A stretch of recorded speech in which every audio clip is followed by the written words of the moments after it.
Kia ora and welcome to A Student's Impact on Campus. I'm your host, Alex Michelle Smith, a staff member here at Lincoln University. This podcast is a series where we hear from students about how they build community and bring our values of whanaukataka, manaakitaka, toha toha, and rakatirataka to life through their leadership on campus. Today we're joined by Cam Holmes, a current Master of Applied Science student and a previous Bachelor of Commerce and Agriculture student with us at Lincoln University. Cam has held a range of leadership roles on campus in his time, including multiple governance roles through the Student Association and university boards, as well as roles from equity, diversity and inclusion to supporting new students get settled in at Lincoln. Cam's good mahi doesn't stop there. He recently won the Supreme Gold Award for his service to community, where he was nominated for his exceptional dedication to service, leadership and student wellbeing at Lincoln. Cam has volunteered with the LU Student Volunteer Army, Christchurch City Young Farmers, and in his hometown, Methvins Football Club. In his time on campus, he's also supported new students at Lincoln through volunteering as a Kaiwhakarite Tauira student buddy and both as a Respectfully Lincoln and Wellmates facilitator. In the next few months, he'll be spending some time travelling Europe after attending the Euroleague for Life Sciences Scientific Student Conference in Sweden, where he'll be presenting his research. When he returns, he'll begin his career following his studies at Lincoln. Kia ora, Cam, and welcome to today's episode. Thank you. Do you want to start by telling us a little bit about your life before coming to Lincoln? Yeah, I can do. My life before coming to Lincoln was, I grew up in Methven, not too far from Lincoln, on a cropping farm. Went to school there, and yeah, I guess tried to be involved in that community as much as possible. Yeah, it's a great place to grow up. Quite rural compared to the cities that I'm a bit more used to now, but I think it's really shaped who I am today and how I kind of want to conduct myself around people, and also how I guess live through my morals and my ethos of how I want to be. What drew you to Lincoln Uni? Pretty simple. Palmerston North was a bit far away for me. That is the key, I guess, for me. But in all seriousness, my brother went here a few years before I did, and my dad also came here and did a couple of diplomas in he's going to hate me for saying this, the late 70s and early 80s. And so I always knew about Lincoln as an option, and I think based on my enjoyment of studies at school being economics and agriculture, Lincoln was kind of a no-brainer. It's also nice and small and a really good community feel, but far enough away from home that I didn't have to go back every weekend. What do you remember most about your first days at Lincoln? I was shit scared. It was very interesting. I'd just come back from Outward Bound, where I spent a week or so pretty much away from everyone, and it was really nice. But Lincoln, my first few weeks was actually really nerve-wracking.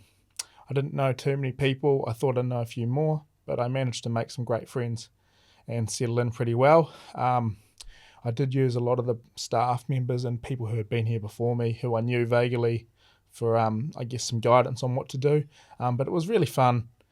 Did a lot of socialising, but also probably grew up a little bit quicker than I expected to. And it was really different, I guess, being from school, where you're used to having things essentially put on a plate for you, to being here. And I didn't come from a boarding school experience, so it was possibly a bit more of a jump for me than those who may have went to boarding school, because it was quite similar in that respect. But it was fun. It was a lot of fun, but it was very stressful. I want to draw on how you mentioned that starting at Lincoln was quite stressful. Yeah.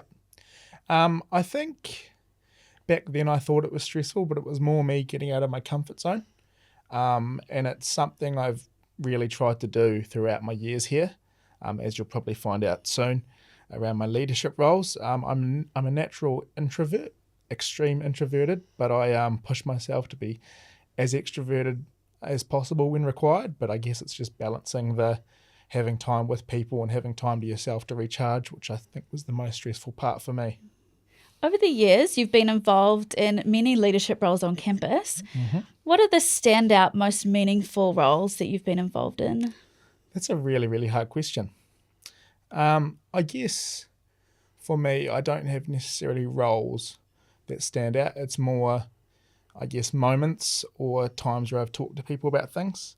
A big part for me is probably just seeing all the students that I know through my numerous roles that they may have been struggling with something, and then seeing them get through what they were struggling with to get on the other side and go, yep, I've done this now, I can move on to the next part of my study. That's a really key thing for me. I think it's not necessarily a role that I kind of think of, it's more just the way I can help people. But I guess if we're going role specific, I've enjoyed most of them, right? I've enjoyed a lot of them, and that's probably why I keep coming back to do it, even though it may not be necessarily the best decision in the moment of balancing my studies and doing that. But I think the looser role has been really cool. It's pushed me out of my comfort zone a lot. In my first role as disability and EDI rep a couple of years ago, that was a big, this kid from Methven who's got a disability can actually do this. And that was me jumping out of my comfort zone going, I may as well give it a go. The worst thing that's going to happen is I don't get the role. And yeah, that was really cool. I learned a lot, and I built a lot of really cool connections with students and staff. And I think that's kind of the key part for me, is the connecting with people and helping shape how they need to go through life with things. What inspired you to take on leadership positions rather than just participate? I, for a number of reasons, didn't find my first year very easy. It wasn't anything in particular. The campus is nice, a lot of the students were nice, but I think transitioning from my safe space of being home where everyone knows me, everyone knows what I'm like, everyone knows I walk a bit funny or whatever, everyone knows my limitations, to here where not a lot of people knew that. That was probably the hardest thing for me. And I was thinking, what could I do? And when I decided to come back in my second year, because I wasn't going to come back originally, which not a lot of people know, I thought I may as well try and get as involved in the community and the university as possible, because I can at least show myself that I can do it. And if someone else is similar to me, I can show them that it can be done too. So that's probably kind of what inspired me the most. It was also, I like learning. I like doing a lot of different things, and I love keeping busy. Sometimes that's a bit detrimental to myself, but yeah, it's kind of why I did it, to keep myself busy, keep myself focused, and yeah, get through the years. What drives you to contribute to campus? I think it's giving back. It's the really simple answer.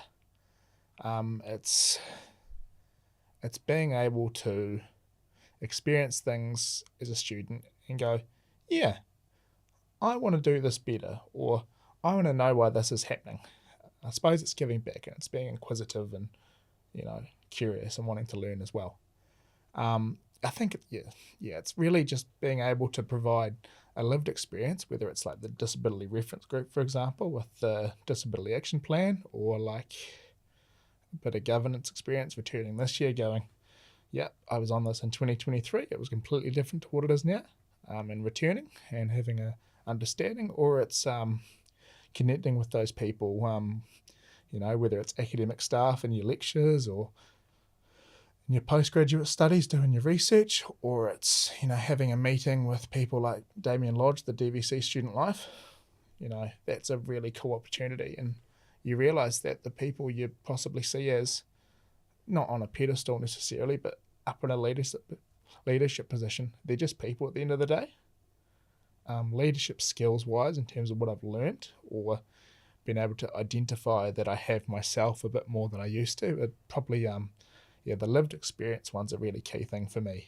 I think growing up, as much as it was really challenging, it's probably given me a really resilient mindset to a lot of things, which wouldn't have happened if I wasn't who I was as a kid and wasn't a little disabled kid with cerebral palsy.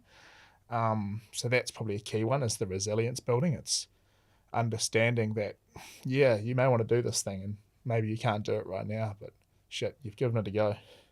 And for me, that's one of the most important things, is you've just got to get out there and do it. And even if you fail, you need to get back up and try and do it again. So there's probably that. I think it's also, communicating and relationship building. You don't really realise how important that is until you're in the thick of it. And I'll bring an example of, like a meeting with some senior leadership or academics, or like a board that I've done for LUSA. Sometimes something's just completely not good for students, but it's being able to, frame your points or frame your mindset or viewpoint on, yeah, this thing needs to be worked on. But it's not about saying this thing needs to be worked on, this is shit, you need to do this now. It's more going, okay, let's work through this. Why is this happening here? Okay, so this is happening here. Can we improve this part to improve the next part to improve the next part? And I suppose it's more, rather than leaping ahead to a huge goal, I think it's building on those connections and relationships and understandings that you have to connect the small goals to create larger ones. Can you talk us through a key moment when you realised you were really making a difference on campus? Yeah, I guess it was, I much prefer being in the background.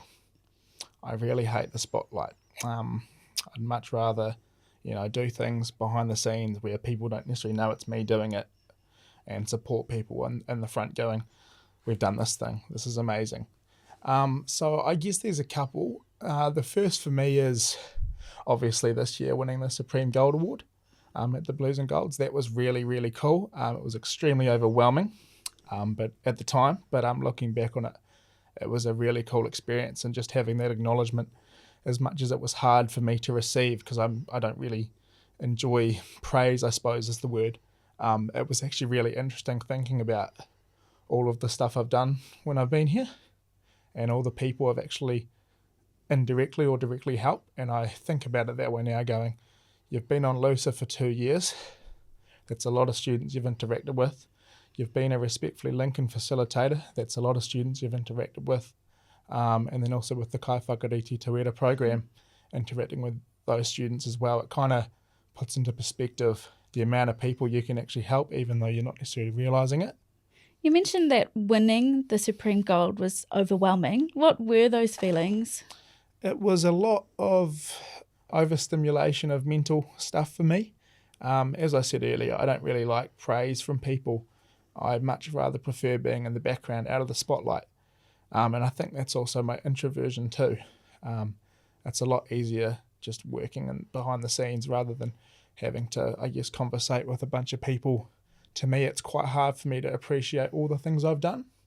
I'm great at building other people up and supporting them through things, but I'm not great at, I guess, giving myself a pat on the back, so to speak.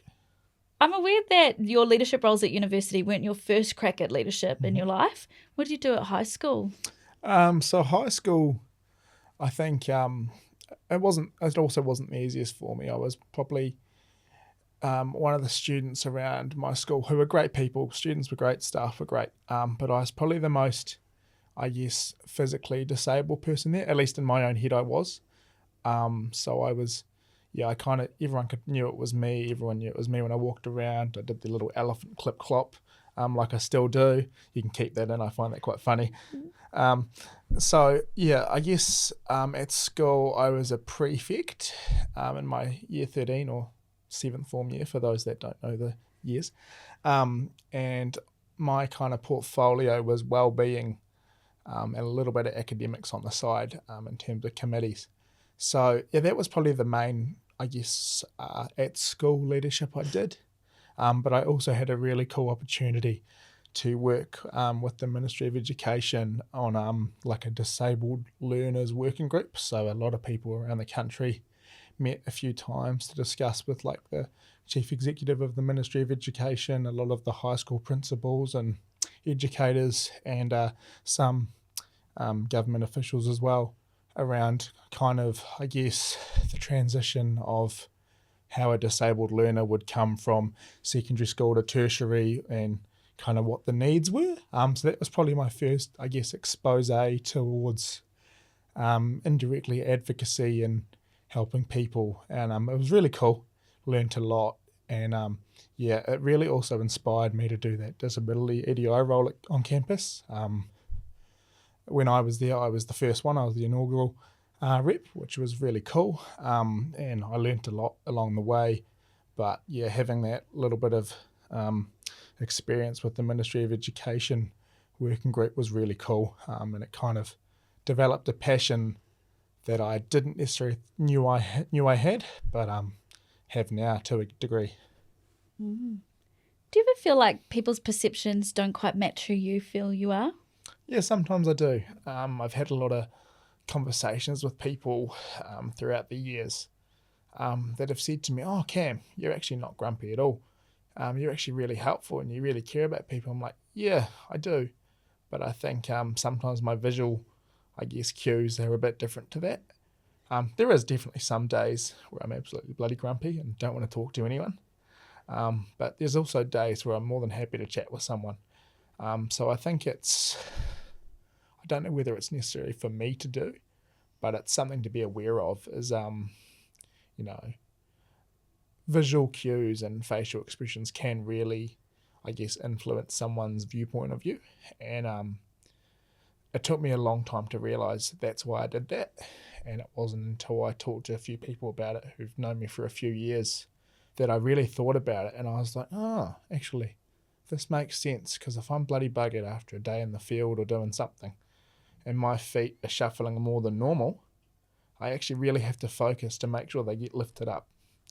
And unfortunately, a lot of my focusing face looks like I'm very grumpy. So that's probably a key one. I think also now people possibly still see me as a disabled kid. And that's hard going. That'll probably be something I'll have to deal with for the rest of my life. But there's so much more to people than what you see on the outside. They could look like they're absolutely grumpy or really, really negative, but that could just be their face. That could just be them. But once you get to know them, you see they're a great person who really enjoys connecting with people and pushes themselves to do that. So I think it's really interesting. It's kind of not putting myself in a box, I suppose. How I'd phrase that is, I could just be a guy with cerebral palsy, but I could also just be Cam, who has cerebral palsy and deals with that when they need to, but can do all these other amazing things like leadership and research and get into the workforce and into your career. So I suppose it's not putting myself in a box of you're a disabled kid or you're an introvert who hates people, but there's a lot of people who aren't. They may, lean towards those things, but in order to grow, in my opinion, you kind of have to push it out a bit, and you learn to understand when you need your time and when you can give your time. And that's a really key learning, I think, across my journey of leadership at Lincoln, is being really clear when that has to occur.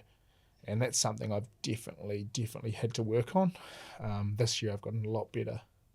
And that could be with the differences of my studies in terms of doing research and thesis writing. It's a bit different to an undergraduate study program. But yeah, it all kind of comes down to, as I said, learning when you can give your time and learning when you need your time.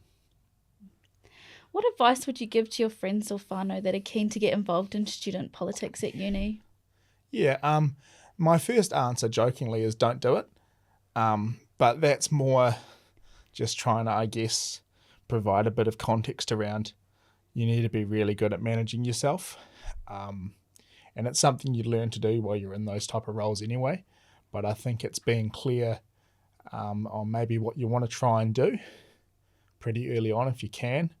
But also being aware that you're only in there for likely maybe a year or two, and possibly in different roles like I have, even though I had a break for a year. But yeah, I think it's understanding that what you may want to do, you may not necessarily see in terms of when you're in the role, or if you're on campus, you might finish your studying and then something that you started a few years ago might come up, I suppose. So it's probably being realistic in that, and a bit pessimistic. It's realising that you can't change the world, I think. And that's really pessimistic from me, being at the end of my leadership journey here. But I think a lot of people have some really amazing ideas and a lot of energy, which is great. But it's channeling that energy into, I suppose, achievable small steps into a bigger goal is how I would kind of frame that. What are some of the biggest challenges that you've faced as a student leader? Biggest challenges? 2023 was a hell of a year. LUSA had a few staffing challenges, which meant a lot of the students had to take on a bit more of the workload than normal. So that was really challenging. But I think it really builds up your resilience of how you want to do things, and understanding that actually you're not necessarily working against people, you're working with people. And in order to get outcomes, a lot of the time it's connecting with them and building a relationship while working alongside.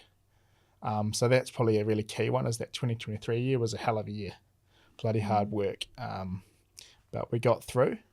And I think as much as it was very difficult, it was a really cool learning opportunity to kind of see where you were at in your, I guess, leadership journey. And then also it probably allowed me to get a bit of a quicker understanding of the intricacies of the university, and who works where, workflows and feedback loops and different committees and boards, because I covered quite a few that I possibly wasn't meant to be on full time. But it was a really cool opportunity to just jump straight in there and get out of my comfort zone too. So that was probably the key one. And I guess not when I was in a leadership position, but last year when I was doing my master's papers, I wasn't actually involved with student leadership really at all. I was a little bit with the Kaiwhakarite Tauira, kind of at the start of the year when I wasn't as busy, but throughout the year I guess I had no formal or elected leadership roles. And it was really interesting because I struggled with that for probably about the first semester, being, I spent last year doing all of these things and talking to all of these people, and not doing it was pretty hard. It was a reason why I decided to run for my current vice president role this year, and that was a big part of it. And I was like, actually, I enjoy that.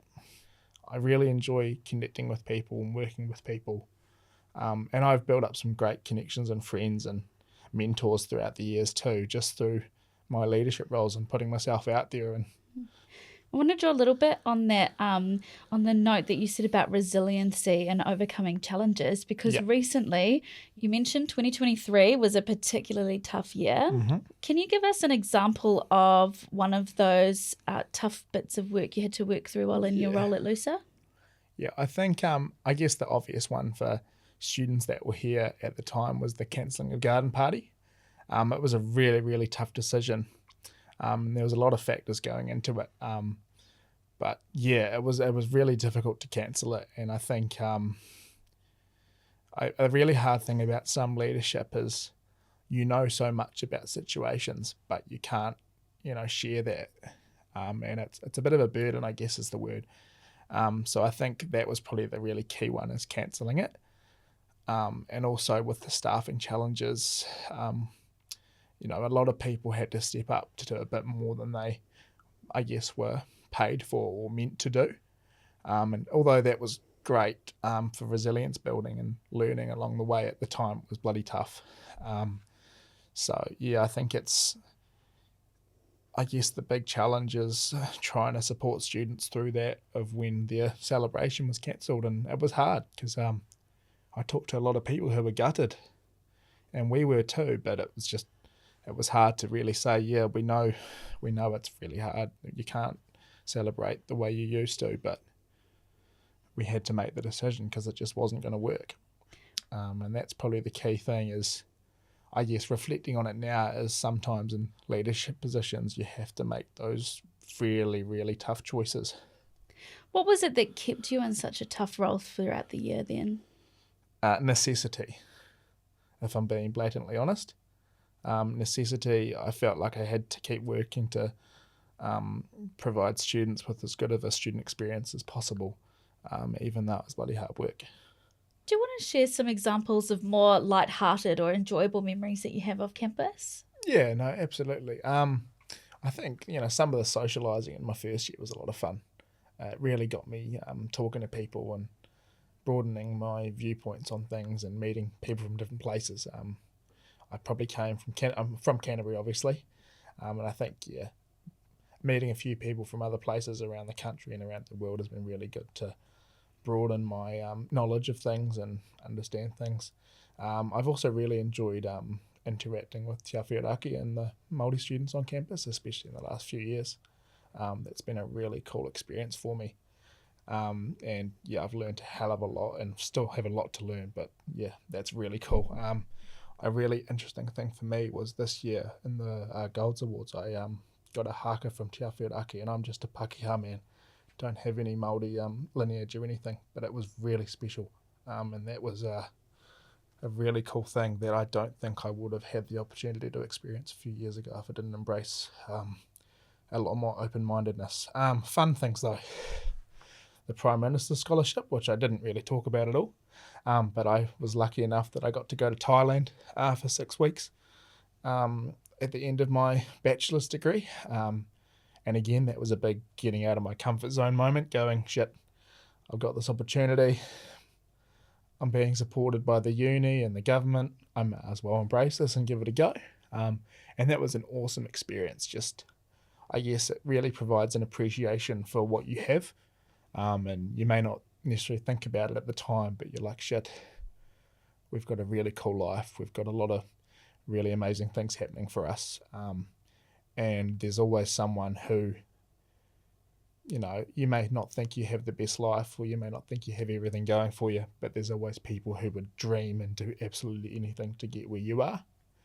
So that's probably really interesting. But I think the fun stuff is just the connecting with people, whether that's, you know, in a policy or board meeting level or like a personal level. I suppose it's just, building on those relationships with people and getting out of your comfort zone. Like the Thailand trip, for example, was crazy. I'd never been that far out of the country. The furthest I'd been to was Rarotonga in Australia, and Fiji, which was really, really lucky. I'm very lucky to be able to do that as a kid. But yeah, I hadn't quite jumped ship further away than there, and it was hard.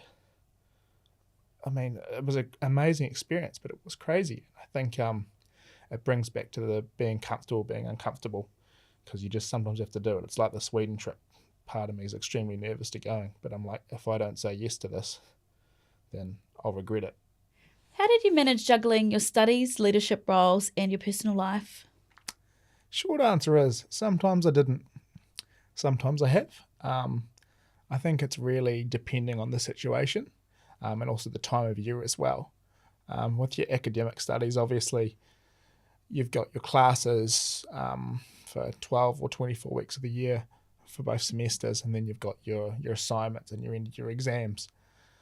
So that was pretty tough, especially around that exam period, was, I guess, trying to balance what you needed to do for your leadership roles in your job, and what you needed to do to succeed in your study. I'm also, fortunately and unfortunately, a type of person who probably values getting other people through rather than looking after myself. And that's bit me in the ass quite a few times, and it continues to do so. But I think it's all about learning where your limits are, and sometimes, in my point of view, you've got to push the boat out a bit to really fully see it. And so that's my roundabout answer to the question. But specifically, I think it's making time to do your hobbies, or catch up with your friends, or play sport, read a book, whatever you do to relax or keep your mind off study, is really key. It's something I've probably learnt to do better the second time around because of the experience in 2023. And nowadays, I think it's really being clear in your mind, going, yeah, I've been doing study for 5 days this week, pretty flat out most days. I've got a lot done. I could continue getting a lot done and bugger myself out for the next week, or I could spend a couple of days recuperating, relaxing, going for a run, playing some sport, catching up with friends. And then I think the job side of stuff, I was probably quite lucky that a lot of my work has been on campus. So I haven't had to take in travel time or anything like that to account for. And a lot of it is meetings across maybe one side of campus with people that you can nip out of your study to do and then go back into study. Not saying it's easy, because it's not. Some days it feels like it's impossible, but I suppose, trying as hard as you can to balance all you have to do, and also realizing that sometimes you've just reached your limit of what you can do for that day or that week. And that takes a lot, took a lot for me to realize that. And I probably only really figured it out the last few months, in all honesty. How did the culture of university affect your different roles in your first year? I think a lot of it was probably down to my introversion. Being a natural person who doesn't really like crowds, doesn't necessarily like talking to people and enjoys their own space.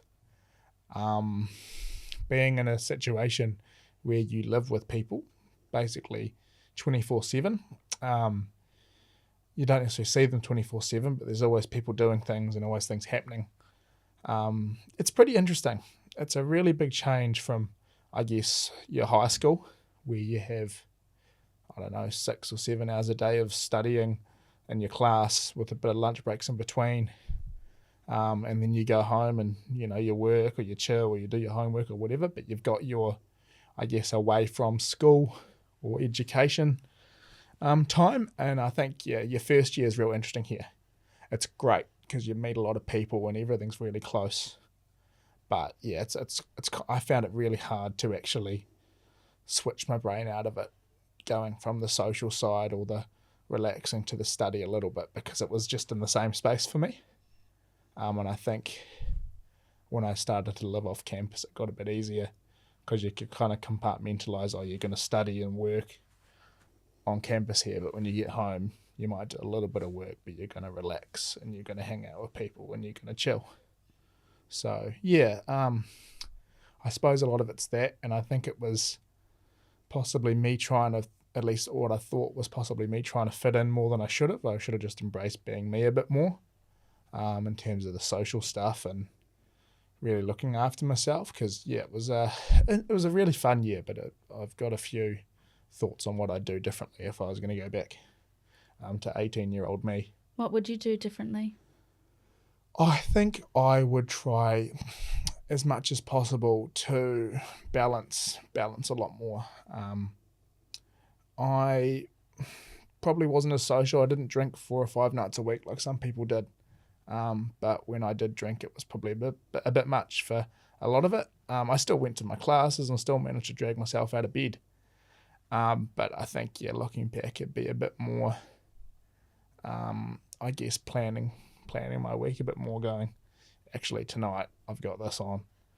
I may as well actually do a bit more study, or, I don't have much on, or I've got a lecture at 1 p.m. or 11 a.m. I can go to that and I can spend a bit more time socialising and getting out of my shell a bit. So I think it's a mixture of that, I suppose, is balancing my alone time to my people time. And I got better at it as the year went by, but those first few weeks, they're pretty chaotic, as I'm sure everyone kind of figures out when they get there. What leadership contribution are you most proud of achieving on campus? I think overall, it's more the overall contribution I've made.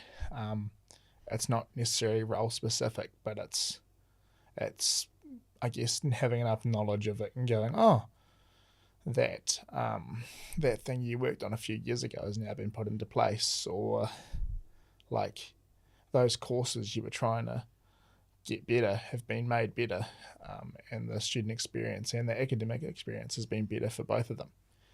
So it's kind of that, I suppose. I guess specifically, I was involved with the disability reference group in my first year, kind of all the way through making it. And that was really interesting because I could kind of see the behind the scenes of the implementations of, different areas of it, going, this focus here on student spaces is going to be like this, or your field trips are going to be like this. And that was really interesting, I guess, seeing the whole way through of that process from being made to sort of being implemented. But I guess it boils down to the simple thing of seeing those students around campus who weren't necessarily here when the things were starting, but have been here when they finished, and their experiences was a bit easier than some of the previous people. How do you see your leadership experiences shaping your future career or goals? It's probably changed a lot from when I was an 18-year-old kid. I came here, did a BCom Ag and thought, oh yeah, I'll do 3 years of uni, bugger off and get into the world and start working and chewing the fat with farmers and other people. So I think having that experience and exposure to something a bit different than what I maybe originally thought possible has been really interesting. And it kind of builds on the fact that it's very cliche to say, but it's not necessarily what you know, it's who you know too. And I think building those connections with people, whether it's your lecturers, your classmates, industry bodies or industry people or LU staff on campus, I think it's really building your networks and also putting yourself into the situation where you have to do it. For me, especially being an introvert, I just, sometimes you just have to try and do it. And it may not be easy. A lot of the time it'll be bloody difficult and you might spend a couple of days afterwards recuperating and not wanting to talk to people. But yeah, I think that's the real key, is pushing yourself out to get uncomfortable and then being comfortable being uncomfortable, I suppose. I guess on campus, some people probably see me as a real grumpy bastard a lot of the time.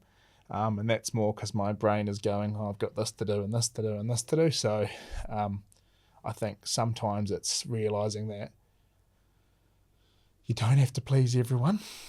And also, some days you just don't really want to talk to people, and that's fine too. Can you expand a little bit about how your leadership roles have shifted your initial career goals? Yep, no, I can do that for sure. I guess my short answer to that is it has, but it also hasn't. I think I want to be involved with the agricultural industry, whether that's science or business-based or a mixture of both. I think ideally a mixture of both is probably where I see myself long-term. But as I said, I'm an absolute introvert.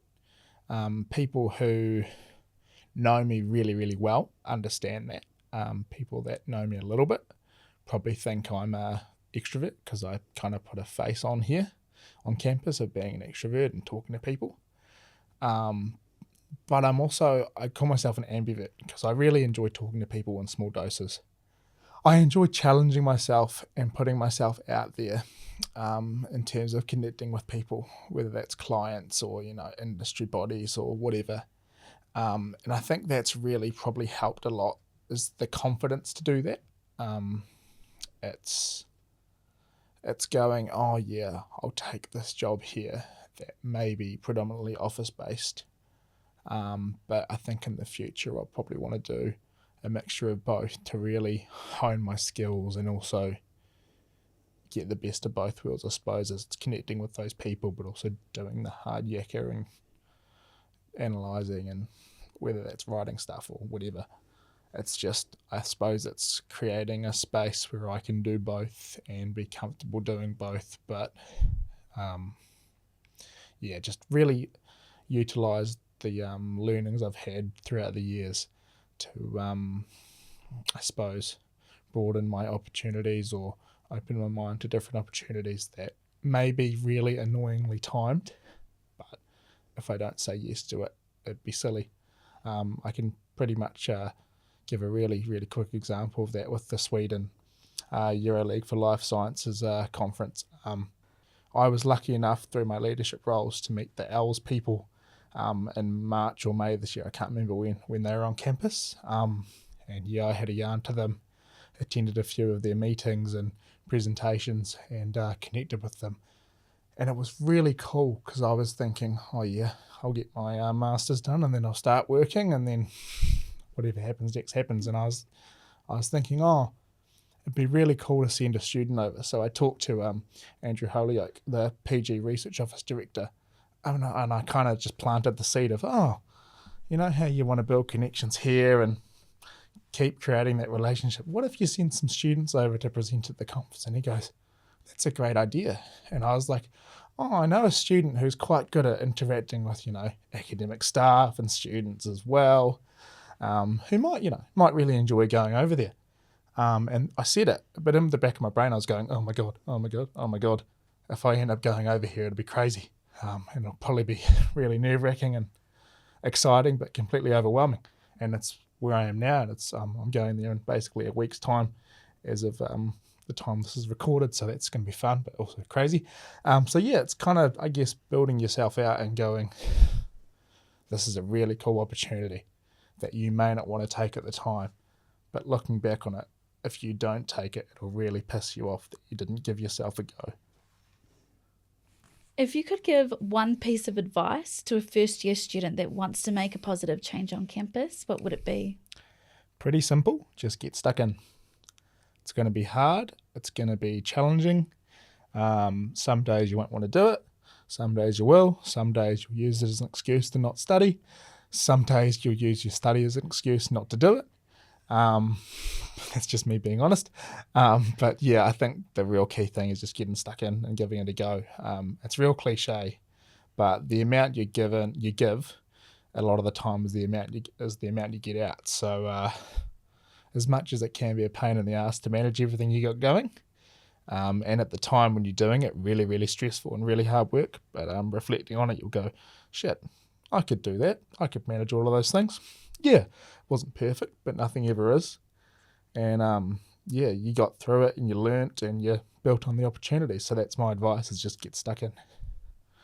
What does your dream job look like? Okay, my dream job has definitely changed throughout my 5 years here. Originally it was rural banking. Didn't really want to do much else. I thought, yeah, that's a cool job. I can help farmers. I can look at their accounts. I can see where they can make money. But building on from a bit more science, I guess I've studied now. I think long term, it's probably, whether it's advisory, whether it's farm advisory, or, working with people in an agricultural related space.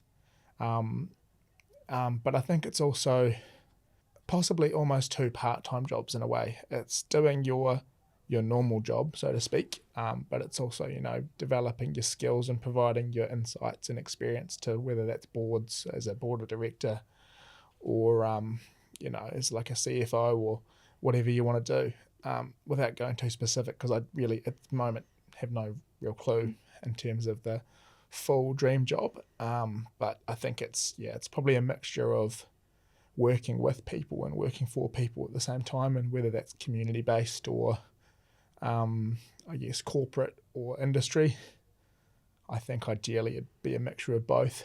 It would probably wear me out a lot, but as you can probably realise, that is one of my skill sets that I do. It's not necessarily a good skill set to have, but it's what happens with me.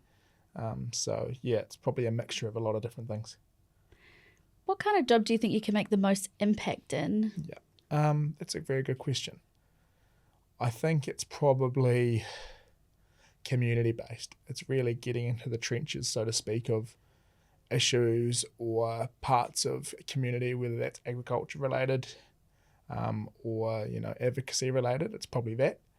I think it's acting as a facilitator or like a feedback point from the ground to the people making the decisions, or bottom to top, so to speak.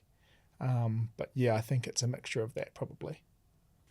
How do you hope that your story inspires other students listening to this podcast? I guess for me, at the end of the day, I'm still a kid. I'm a young adult now, technically, I suppose.